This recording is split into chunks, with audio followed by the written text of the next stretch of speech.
101.5 The Game. 10:20 on this Wednesday. Your chance to check in, weigh in, anything you want. Your thoughts, 898-0955 on the topics that we're discussing. This might be one of them after you read this article. It hops up on 11warriors.com at 11:15 this morning. What happens when you die? Well, that's troubling. From 11warriors.com, Ramzy Nasrallah joins us. Hey, Rams, what's up? Thinking about the Buckeyes, man. Talk to us. Talk to us about this piece that you wrote. It's going to be up at about 11:15. This is good stuff, Ramzy. Go ahead and tell us what you're thinking here in this article.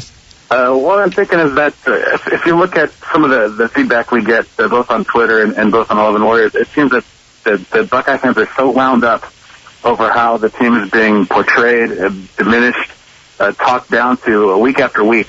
And I started scrolling through the pages of our site and looking at other sites and looking on Twitter, and I've never seen a fan base of a 22-game winning streak this upset. I've never lived in Boise, Idaho. I know they've had their own run historically, not that long ago, but I think that Ohio State fans are missing out on just how special this run is because of things like the BCS and because of talking heads on TV. I forgive me, but I don't really care what Pat 40 thinks of my team. I don't really care what some of these other guys do. I know it shapes some of the narrative that may impact the voting, but I'm too focused on how good and how likable this team is. Yeah, I mean, this is something special. I think that is something that gets lost. And you know, we were talking earlier about how we had Greg Doyle on, and he was one of the guys, one of the national guys who was saying, you know, this is special, and why aren't more people recognizing it just for what it is, regardless of what the BCS is, and regardless of where they end up at the end of the year, but just how special it is and how difficult it is to win this many games and to do it with basically a brand new staff, and you take a team that went 6-7 the year before, and you come off a terrible season and a loss to Florida, and you haven't lost since. I mean, just, you know, how incredible that is. And why do Ohio State fans, why are we so gullible? Well, not we, because I'm not, but why are the Ohio State fans so gullible and get sucked in by Mark May and ESPN at every turn? I think we care too much. We love too much. Is that what it is? I have a theory on why Ohio State's a popular punching bag, and I talk about it in the article. You just talked about the Florida TaxSlayer.com bowl that never should have happened. I think Ohio State's still doing time for what happened in Glendale. That was such a huge build-up, this wire-to-wire, number one ranked team that ran the table, beat two number two teams in 2006, and then showed up in Glendale and just got pantsed by the Florida Gators, by Urban. And that one game, I think, is still having a lingering effect over the national perception for Ohio State. Yeah, and Ramzy Nasrallah joins us from 11warriors.com.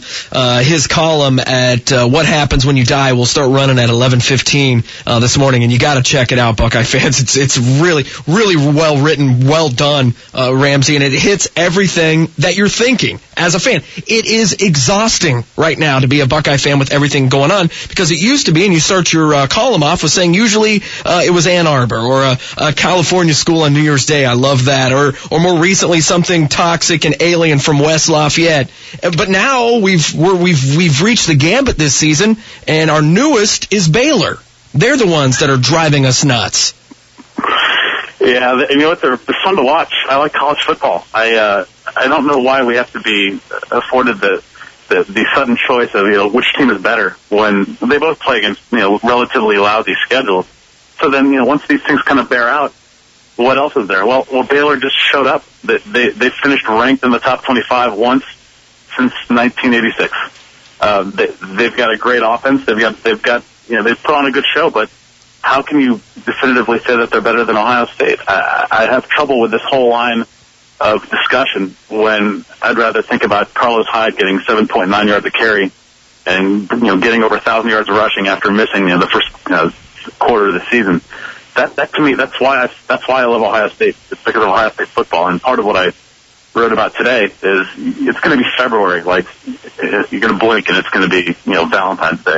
And you'll be thinking about the season that's going on right now. And you missed it because you're thinking about Baylor. Well, we're on with Ramzy Nasrallah, obviously co-founder of 11 Warriors, but he also contributes from time to time with some very pithy comments. You mentioned Carlos Hyde is 7.9 per carry. We were talking earlier today about Braxton Miller wanting to get back in the Heisman Trophy talk. I've made the argument yesterday and continue to make it today. If there's a guy that we should be pushing for the Heisman Trophy or to at least get a trip to New York, it's Carlos Hyde. I mean, he's had the highlight runs. He's had the gaudy stats. He's the guy that everyone is talking about on this team, and not so much Braxton Miller. They missed the same amount of games.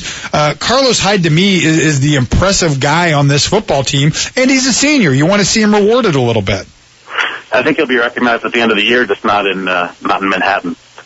He's amazing, and I think if you'll appreciate this, I think that we need to recognize Jack Mewhort.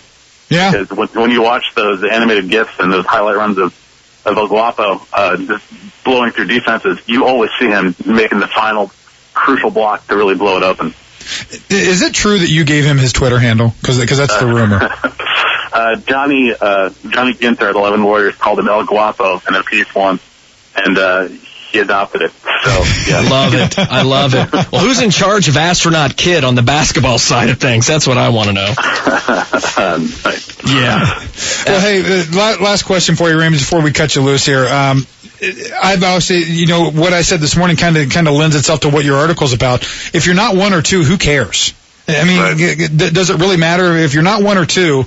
And we're going to get into this discussion a little bit later. Should we be number one or number two? But if you're not one or two, what does it matter? Why do you care about Baylor? Why do you care about a 1-loss or 2-loss Stanford? Why do you care about Clemson, Missouri, or anybody? We're going to go. If we're not one or two, we're going to the Rose Bowl. That's the bottom line. Right. And you know what? I think it's because of what we talked about earlier. We care a little bit too much, and oftentimes, especially with college football at large, you tie your own personal pride to the success or failures of the football team. So when your team is being disrespected, like you're being disrespected. When your team is number one, like you're the best. So you start to get this, your emotional intelligence really gets battered from both sides. You want them to be better because you want to feel better. I don't really, next year we're going to be talking about if you're not 1, 2, 3, or 4, right? Because there's going to be a plan. I'm not all that concerned about the chase. I'd rather just focus on just the glory of these Saturdays and how great the season is going, instead of worrying about what the Harris poll voter thinks of Baylor versus Ohio State in an imaginary game. Do you not find it interesting, and I'm going through your article right here, that the only time Ohio State has moved up in the ranks this year is the week they had a bye? Right, well, that's because they didn't struggle against the bye. Yeah. And Kenny Guyton got to play that week, too. I want to tell you, Ramsey, this is so well done. It's a great column. Ramzy Nasrallah, it goes at 11:15. Is that right, Ramsey? 11:15 Eastern, yes, sir. There you go. Good stuff, man. Hang on to your Junior Mints in there, buddy. Hey, you know what? Ohio State has Indiana this weekend. I'm just sad that Pincus won't score the game-winning touchdown. Isn't that the truth? It would take a motorcycle or some kind of vehicle to get me 45 yards nowadays, I think. Hey, thanks, Ramsey. Great stuff, man. Thanks, guys. Be good. Every Monday through Friday from 9 to noon, it's the Fn'A Show with Arch Madness and original Silver Bullet Matt Pincus. Only on 95.5 The Game. Your home for the Cleveland Cavaliers.